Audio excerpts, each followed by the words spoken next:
down the coast, Buoy 10 on down south. So we started asking around for some recommendations, and Kevin Larson's name came up as somebody we ought to bring in and do a good basic introduction to salmon.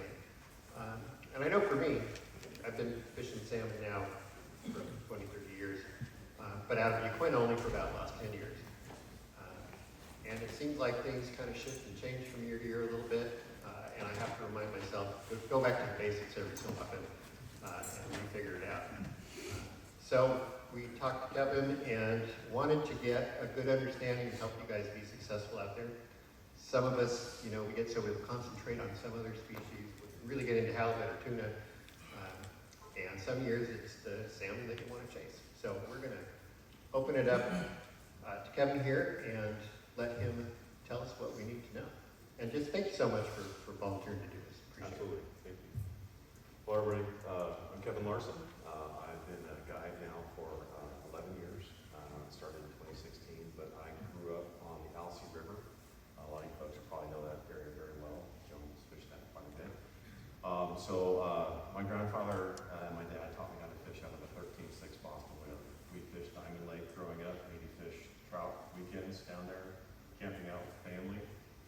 And then in the summer times, I'd go down and spend some time with my grandparents and we'd do salmon fishing, blueback fishing, see run cutthroat trout. I'd run that boat all the way down to Alsea Bay by myself and go get my crab and some trout and then come back up and have a really good meal. Since probably 2000, I've intensified my salmon fishing experience and knowledge, and that has been fishing the Alsea in my Boston whaler with blue fox spinners, just standard, maybe 5 foot a leader and a little bit of a dropper on that, and that seemed to be the thing from 2000 to 2008.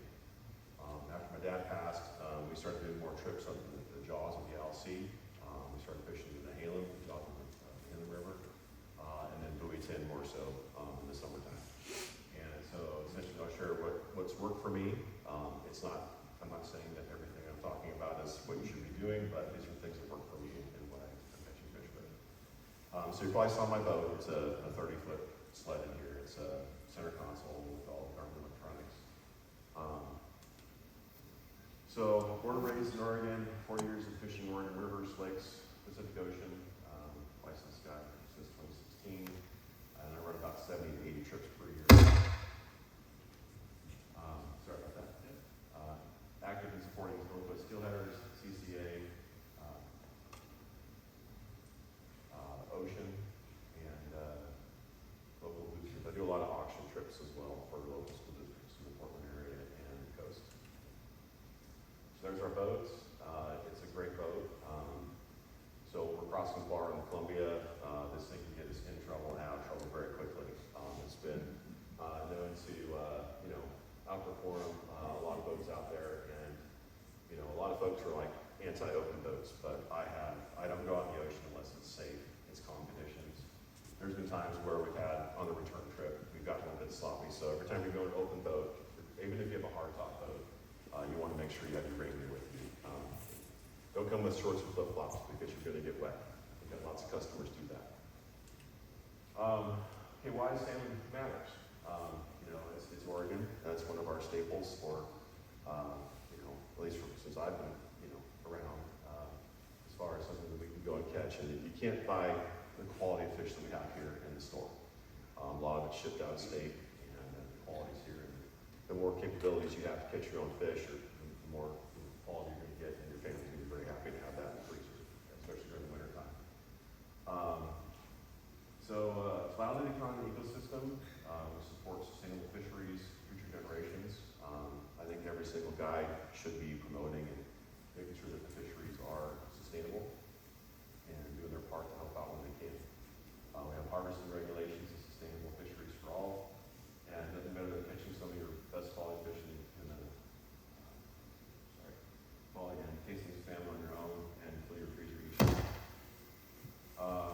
Chinook, let me go over here. From the speaker. Spring Chinook. We'll start fishing for spring Chinook next month. I have a slip in Scappoose Bay, and we'll start fishing the channel as well. And then once Columbia opens up, we'll be fishing the Columbia.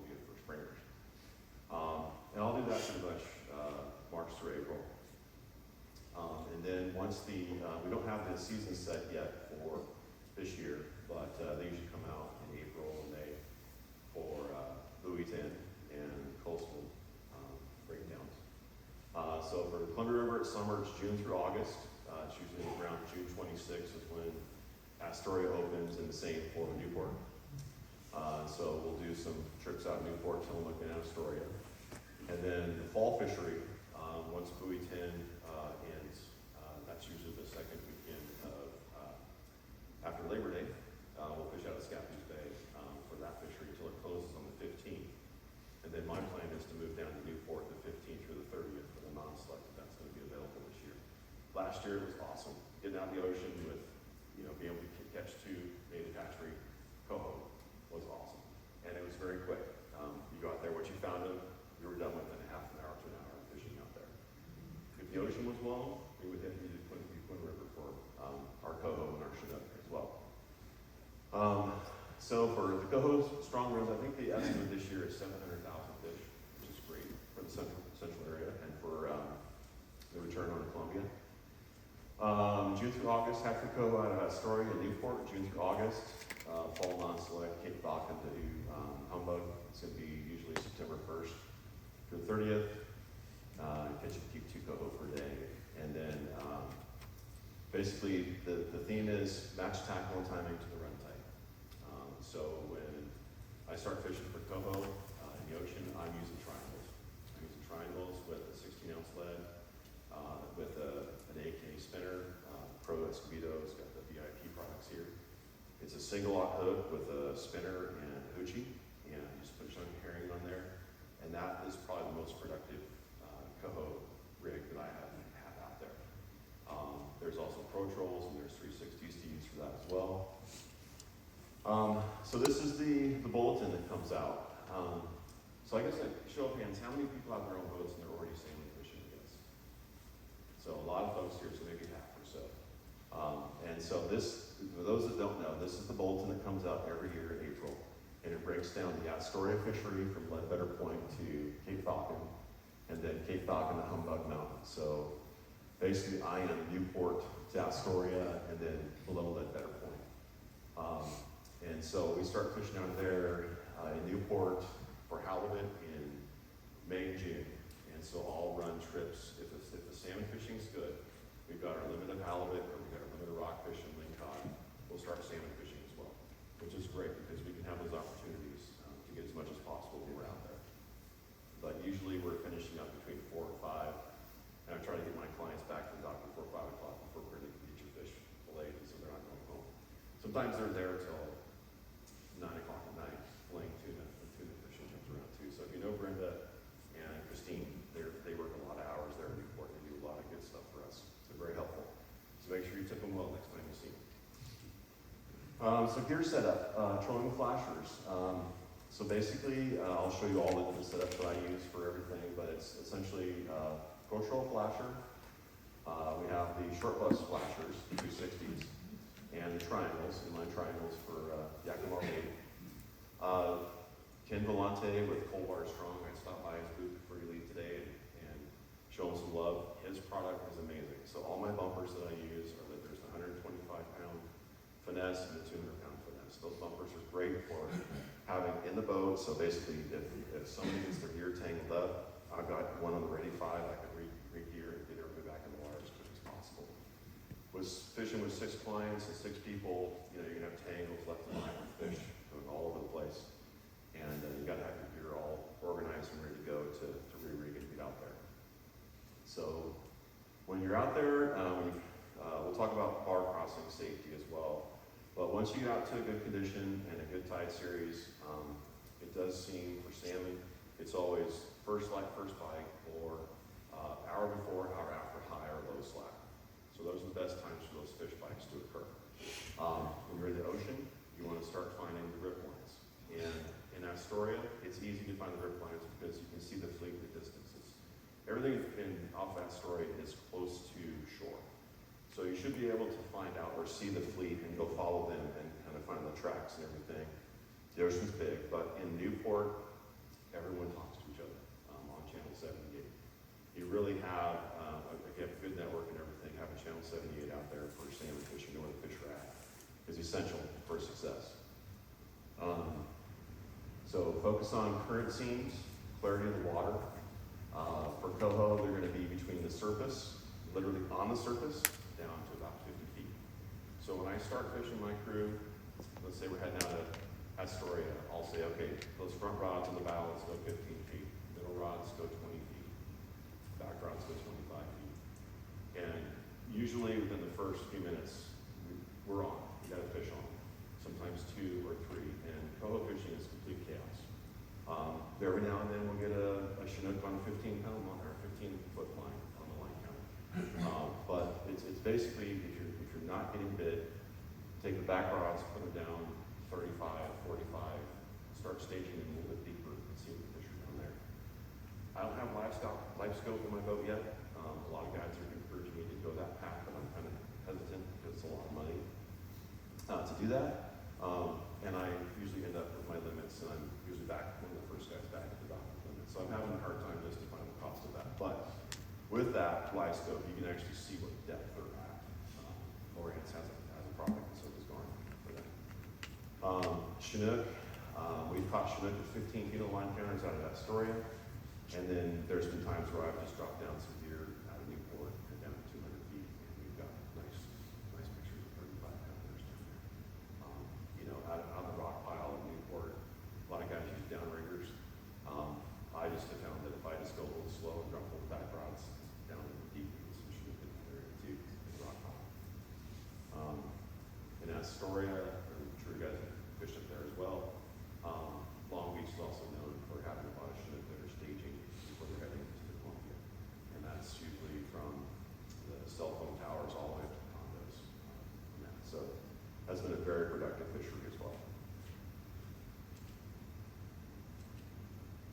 So pro troll setup, what I use is essentially a 16-ounce lead there, and then it's got the 24-inch bumper, cold water strong. These are the Chrome Junkies breakaways. Kim's giving me a hard time that I haven't used his yet. I just haven't seen him yet. Kim's got some breakaways there as well. But this one, a lot of guides are using these, and they're about, I think they're, for 2 of them, it's $25 from Chrome Junkies. If you tell them you saw me at the show, they'll probably give you a discount as well. That's exciting for that route. But these AK spinners that Pro has, very quality product. I would say that I had 2 trays, and I haven't gone through them yet in 5 years. So they last a long time, and every now and then the hook will break or the clubs will break, but that's after we're in tear and a fish. Yes, What leader length are you going with your Alaska swim? so those come in, I believe it's 18 to 20 inches on those. But I would talk to the pro, because they come on the leaderboard and they're all pre-cut, pre-tied, all kind of ready to go. So, but he also has all, he's the blade guy, so these are all detachable blades, and you can put yours on there. And you're gonna lose some, you're gonna break some. So what I usually do is I'll just cut that off and crimp it, put a new clevis on there, and replace that with that. But this, I would say this one, if I see a customer with Pro Trolls and 360s, you have to learn how to fight with the fish. Some people I've seen, experienced people, they'll reel, but they think they're fighting the fish, but they're actually fighting the flasher. So when I see them doing that, I'll put one of these breakaways on and switch it out. Because what happens is you're thinking you're fighting the fish, and then with those barbless hooks, that rod tip's just barely doing this, and you're just basically shaking that fish off the hook. You have to be leaning into it, reeling down. Leaning into it, reeling down. And not too tight. You want to make sure you're always feeling that fish, because if you're not feeling that fish, you're basically fighting the flasher and you're just shaking the fish off the hook. And with ODFW, it's not really boarded and having questions about your bar or the other hooks. So my cousin's notorious for that. Short bus 360s. So there's a different breakaway for the 360s. It's a green tab. The Pro Trolls have it's kind of a red, well, they have black now, but they have red. But you can see that it's a green tab. It's a black tab, so that's black tab, green on there. So these are for the short reason why I'm sharing this one with you is I found recently, these do way better for coho fishing in the ocean. I'll give you an example. We were out fishing for the non-select last fall, and I had a pro troll on my rod, and my buddies had 360s on the side, and they were getting bite after bite after bite after bite.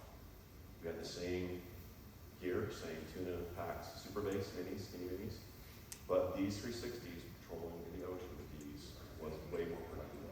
So what I do, I put one on mine, I didn't get my fish. It was dead right away. So changing presentation, if something's not working, you want to make sure you change it out for something different. These skinny minis are very productive. They are easy because basically all you have to do is pack them with your favorite tuna, procure baits, scents, the bloody tuna, shrimp, krill. If you mix that up, you got all varieties in there, and it's finding that right mixture. So I found in the ocean there's one that works best, and then there's one in the river that works best. But I found in the river at Buoy 10 in the fall, the super baits packed with tuna and then tipped with a coon shrimp. It's money. Basically right out in front of Hammond, when it's on the incoming tide, just holding there with those super baits, it's pro trolls. It's been very productive. So same setup, 16-ounce lead, 24-inch bumper, and 360 with the breakaway, and then the skinny mini is an option. So I basically go 36 inches for baits on the 360s and pro trolls, and then I go 26 inches for spinning. And I learned that from many other guys, and that's kind of what their standard is. But I've also been in boats where people are using 4 feet of leader, and they're still catching fish. So again, this is just what's working for me whenever I do friends.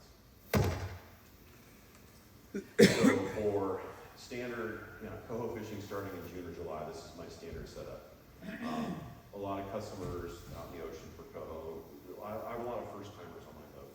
And so it's real easy to catch fish with this setup without having to fight the flasher.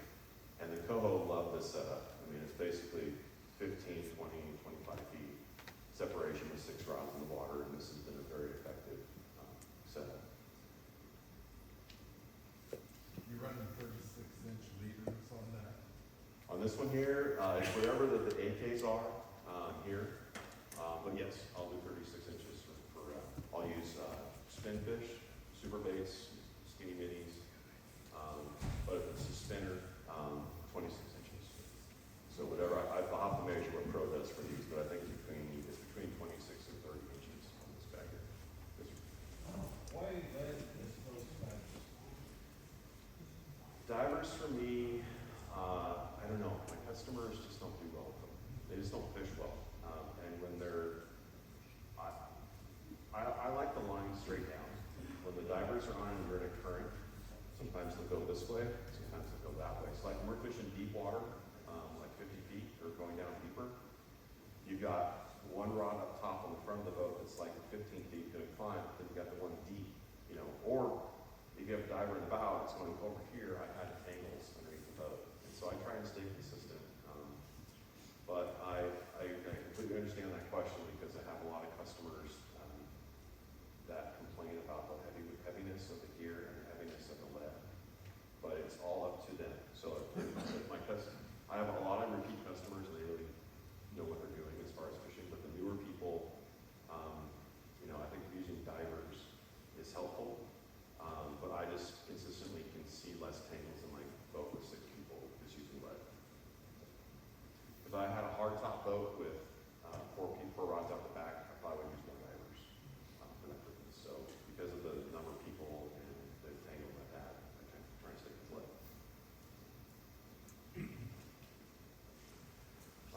Okay, so ocean, river, and estuary fishing. It doesn't matter where you are, reading the tides and river currents and knowing what the best times of the day are to catch fish. First light, first bite. This is one of the number 1 rules. Don't be the person that holds up the boat leaving the dock. And a lot of customers show up about 15, 20 minutes late, and it's always good to be a little bit early to get out there on time. And we've missed some bites because people have been late. My rule is 20 minutes.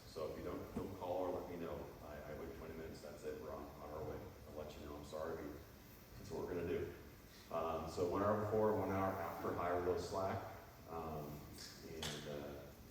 If things aren't working, change presentation with water clarity. Colors of flasher in here. Give you an example, springer fishing 3 years ago. Orange color flashers, what's the ticket? We were getting bit on those. Blue, white, yellow, nothing. Last year it was yellow. We put yellow out, and that seemed to be consistent. So if you're not getting bit, make sure you're changing things up to, find out what they like, essentially. Kevin, how long do you wait between? Well, I think half an hour. If you're not getting bit within a half an hour, 45 minutes, change it up. And then whatever you're getting bit on, start changing that out. So turbid water, shorter leaders and scents are a good way to go. Orange, blue, red splashers seem to be the ticket, at least for springers, because our water usually is very turbid in the rivers. In the ocean, there's that one trip I took last year in September for the offshore non-select. The water was dark, murky, but that was probably what you only see on the surface. So down below, you don't know what's down there. We were getting bit left and right. It was a great thing, and it just depends on what the clarity is. So clear water, so like on steelhead fishing or anything, bright UV colors, Sudapi, true twisted sister, longer leaders for the clear water seem to be more effective. Gets away from the rivers, so maybe be distracted or fish might get irritated by that. Rods and reels essentials. So I used to be a raptor guy. They're out of business, but I'm still using the rods at this time. So I haven't decided on which one to go with yet, but I'm going to keep using mine until they all fail and they're not usable anymore. But they're solid. So 8.6, 10-foot rods using the Pro Trolls and the Short Buzz 360 flashers. You want to have quality rods, to do that fishery. You want to have that pulsing of the 360 and the Pro Troll and the action at that 45-degree angle. Line counters, I use Shimano's Coho reels. I talked to England Marine yesterday about going to Iowa. I use all the Iowa electric reels in my boat, so I might be thinking about going that direction. They're quality reels. Baits, Gene over here at Tackle Time's got green label herring for sale. He's got everything. He's got blues, he's got anchovies. I used to get a case of greens for everybody, Puget Sound herring up in the harbor. And that's what we use for our spring fishing when we start. Fresh frozen anchovies, I'm using those exclusively for Astoria, and sometimes I use those down in Newport. I'm using the Trinidad hoods with the wire. That mid-August through September for the fall fishery out of Astoria is money. That set up with 16-ounce lead and a 24-inch bumper with a Pro Troll and 36 inches to a hooded anchovy. There's times I'm running 6 of those in the river and sometimes in the ocean as well. A lot of guys go into plastics because it's easy to just leave that out there. You can get multiple times without having to be checked to get your fish hooked up. But I'm an old school bait guy. I love using anchovies for that type of fishery. But for springers, it's green label herring. That's the one thing I use for land or Columbia fishing. Seasonal strategies. Astoria offshore salmon seasons. It's late June to mid-August. Each year for Coho and Chinook off the tips of the Columbia River. Newport offshore salmon season opens around June 15th, hatchery, Coho through mid-August. And usually what we're seeing is the ocean. I think the last 2 years, Astoria has been shut down August 15th, August 24th. And Newport, I think, shut down on the 22nd or 23rd of last year, and then reopened for the non-select on the 1st of September. And so I'm hoping this fishery does happen again this year. We'll see what happens. And then fall fishing, migration upriver in September, October. So September, October, I'm fishing for salmon near Scappoose St. Helens. 2 years ago, we had the fishery open through October, end of October, I think. And we were catching Chinook, Coho every day, and it was lights out.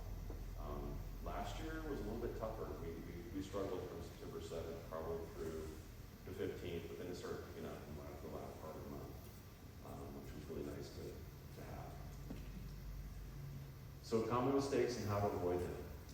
Ignoring depth, tides, and current. If you aren't finding the fish at 15 to 30 feet, switch it up. Your depths to a deeper selection and do a different iteration. With fishing 6 rods on my boat with clients, we can find them, and then once we find them, we just put everybody down at the same depth. Trust your electronics.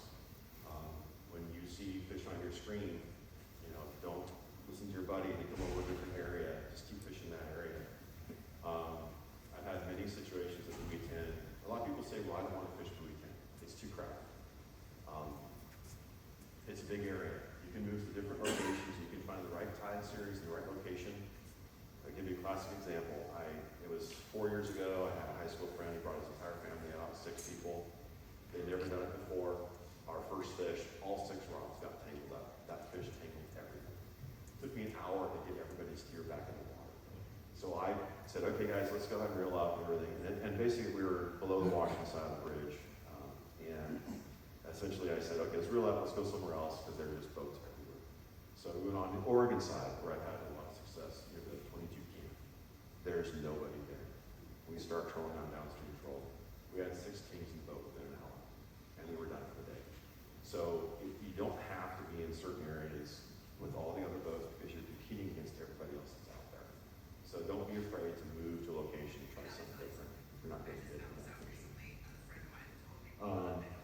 Using wrong colored terminal gear. Mix it up, see what the fish like. There's always one thing out there. I would love to catch a fish on what I like to throw out there, but I'm always throwing out what's consistent. So if I think it's not gonna work, I might rethink it, but give it a try. If you think something's gonna catch fish and looks fishy, just go give it a try and see what happens. Trolling speed is too high or too low. Watch the angle of your rod and maintain that 45-degree rule of your angle of your line on the water. Sometimes just slowing down a little bit will get the bite to go on, or going a little bit faster might help as well. It does seem like when you go faster, the coho bites, and then when it goes slower, when the Chinook are going to bite. But I've had both scenarios not really line up with that aspect of what you just said. Staying too long in one area. If you aren't getting bit, reach out on channel 78 in Newport. We do network to find fish, but do not continuously follow your friends calling you to say, come over here and bite's over here. Usually when people call me, the bite's over and it's moved on. So it's good for you to think about that and then look at what the tides are and everything. But tides change based upon your location. So one place might have a low tide, one location, then an hour later it's different. It might be it might be coming to you where you're currently at. So you might as well stay where you're at. Providing clear offshore expectations. Make sure your crew has what they need to manage seasickness or other issues while in the ocean. How many folks have been asked to go in from the ocean? People get sick. That's a common thing for a lot of people that go out in the ocean. I've had a lot of folks get sick in the river, so you just never know what you're going to take to get out there. Underestimating the correct times and conditions crossing the bars. I recommend taking a class or hiring a guide to teach you how and when and how to cross the river bars safely. Who's been on a hairy bar crossing before? Scary one? Yeah. So like I said, my 30-foot boat, it's not bulletproof. There's been waves breaking over the bow crossing the bar. But the best time to cross is on the high slack, definitely not here at the low slack. When the strong out goes on the Columbia River. Kudos to the crews that are doing the maintaining of that channel, because they're always out there making sure it's dredged and it's good. But on a strong outgo, it can be very dangerous. And so having twin motors is also a benefit too. For those of you that have the single engine, that's very challenging sometimes because that current can be ripping so fast that your 200 or 250 is not going to be able to do it, or even a 150 is not going to be able to do it where you need to go.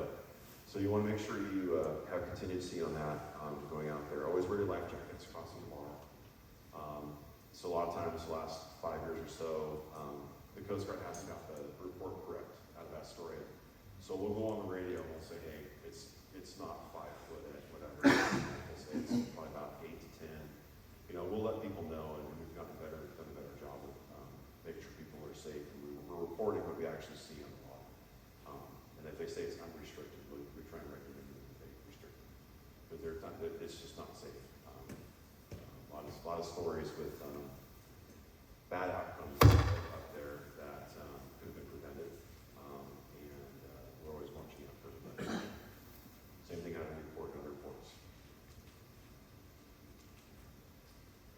So how to prevent seasickness? So I'm promoting a product called the term anti-nausea wristband. The reason why I'm promoting this product is that I haven't seen something work this well in my 30 years going in the ocean, which is this product here. So it's basically it stimulates your median nerve, and it basically prevents your communication from your brain to your stomach to get sick and equalizes your equilibrium. I've had multiple customers that were sick on the boat, put this on, and then they're fine half an hour later. And it's a great product. And so if you're interested, let me know, or go to emmyturn.com. What I found with Dramamine, Magazine, and the scopolamine patch are side effects that basically you are sick the rest of the day, or you're tired, or you are sleeping and passed out. So when you're going fishing, you're paying for a guide, or you're going on anybody's boat, you're paying a lot of money and time and effort to have a good time, and you're going to have to drive home at night, and you don't want to have those side effects affecting your driving and not home. But yeah, I don't get seasick, so I've never had an issue, but I've had multiple customers with issues, and I have 6 of these on my boat for customers to use, just in case. How long do they last? So it's a 40-hour battery on it, and essentially it takes about half an hour to charge, standard USB, and they're $120 each. This is the Explorer version. There's also one that's more advanced, more digital display on it. But basically, if there's any issues, they fail, they'll warranty it and replace it for free. So it's a great product. It's based out of Canada. I heard that they can't get the scopolamine patch anymore up there. Only the U.S. customers can get those now, so they don't sell it in Canada anymore, which I thought was odd. But I've had a couple people get really sick from this patch, and I had to take it back in. It's not fun. So it's a lot of gas burning to get it back in. All right, so this is kind of our success stories. What we do. How much time we have, Ray? 10 minutes. 10 minutes or so? Okay. I can open up to Q&A and we'll just... Is there a little about the weight for, what we can do to help that?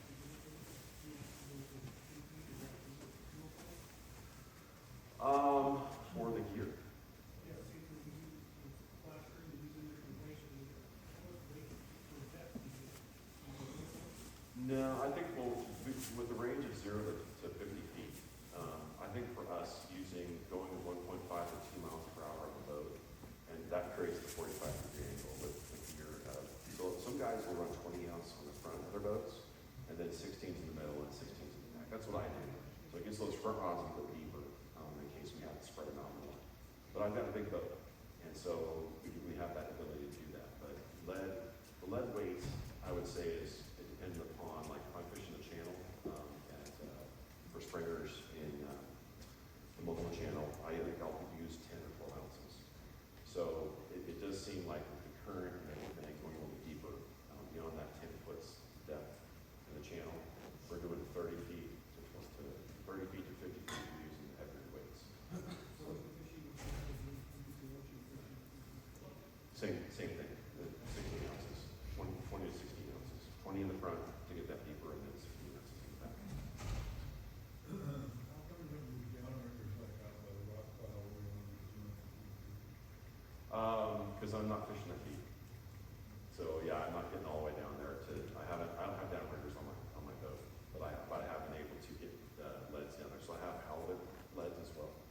I've got the 3 to 4 pounders I can throw in there if I need to get down there. And I'll use my electric rods for that too. Like those can be immediate as well.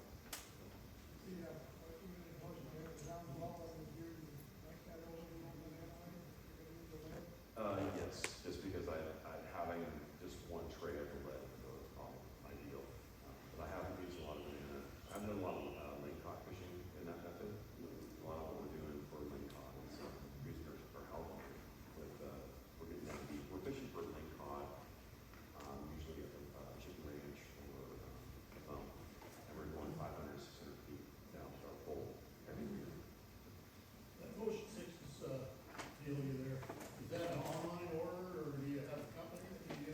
So basically, if you go back here, if you go to emiterm.com and you scan the QR code, it'll take you right to purchase the item, and then you put my name in there, and it knocks off $50 off the top.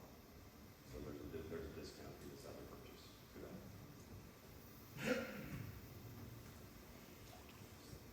Yes. Particularly for ocean salmon, about water temp. Water. Can you key in on a certain water temp?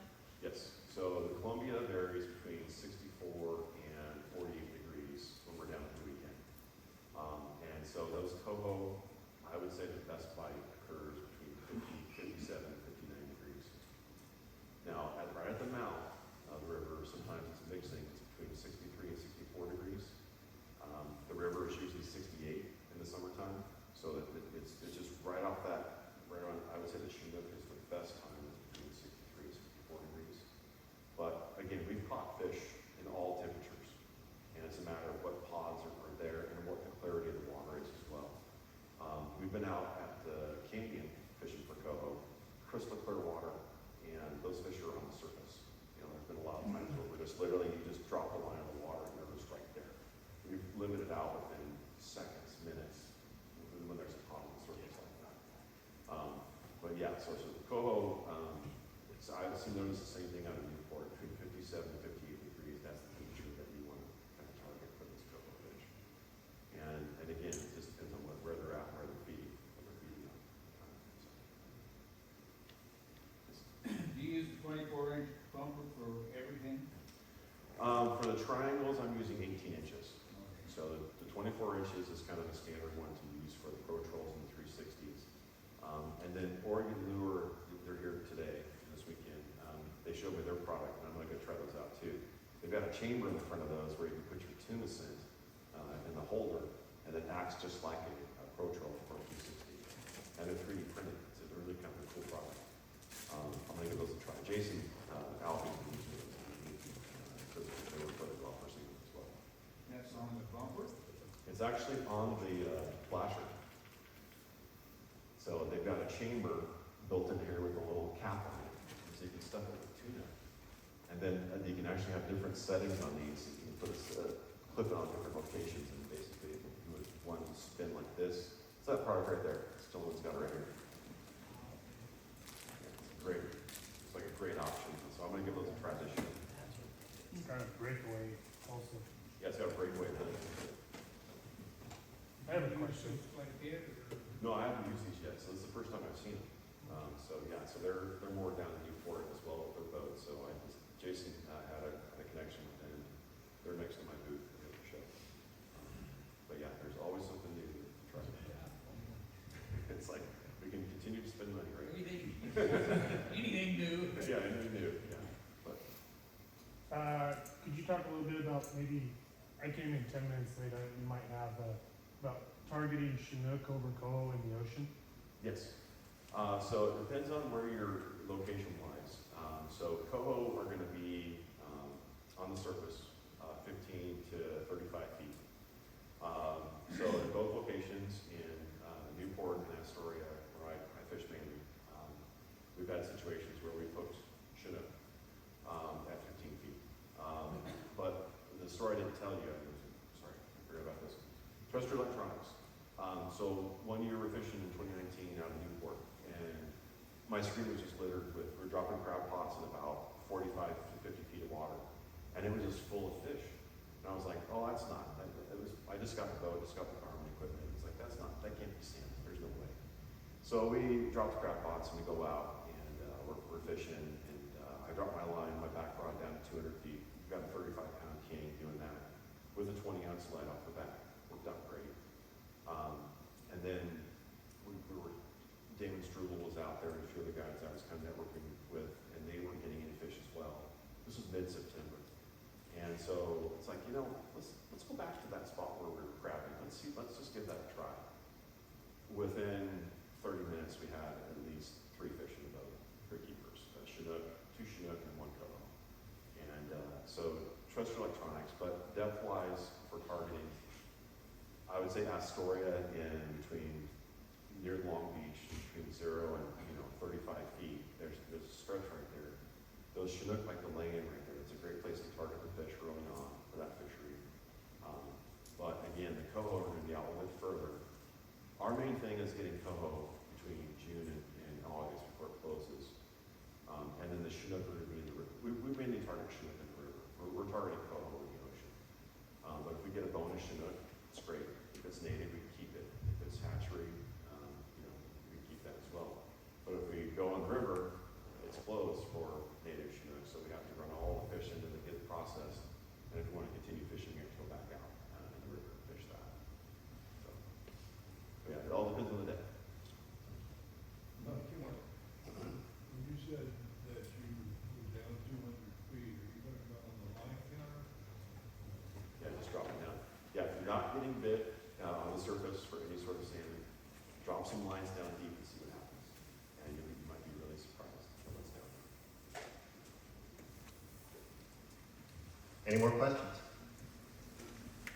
Got one back here. What's your best advice for targeting Chinook at Buoy 10 if you can't keep coho off your lines there? So tides. Tides. You want to fish that fishery, so you're talking between Buoy 10 and Ton Point. Yes. So I would say tide series. You want to target that two things. On the incoming in front of Hammond, that's always a really good fishery to hit. But on those extreme tides, the minus tides, you're going to be catching coho. Softer tides, you're going to be catching the Chinook. So target your vacation time and your trips based upon those softer tide exchanges. And then on the high slack, you want to be up here either above Ton Point or near Ton Point, or on the Washington side above the bridge. So, Okay. and then, but again, doesn't matter where you are, Buoy 10 is full of fish. So don't follow all of those. Find your own place. All right, thank you so much. I hope that was helpful.